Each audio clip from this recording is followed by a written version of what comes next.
বন্ধুরা দেখো, সকালে পাউরুটি এইভাবে একটু সেকে খেলে এর সাথে সস লাগিয়ে খুব টেস্টি। তোমাদের আর রান্না করার ঝামেলা লাগবে না।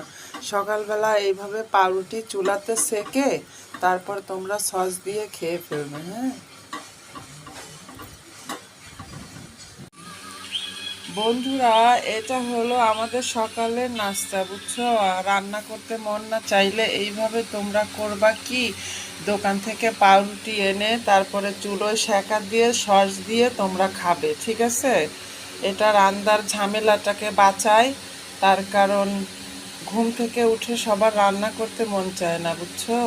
এই পাউরুটিগুলা এনে তোমরা চুলাতে সেকা দিবা, সেকা দিয়ে তারপরে এভাবে খেয়ে ফেলবা। হ্যাঁ, খুবই টেস্টি লাগে সস দিয়ে, বুঝতে পেরেছো? ইয়াম্মি। এইভাবে পাউরুটির উপরে তোমরা সসটা ঢেলে দিবে। হ্যাঁ, তোমরা সসটা ঢেলে দিয়ে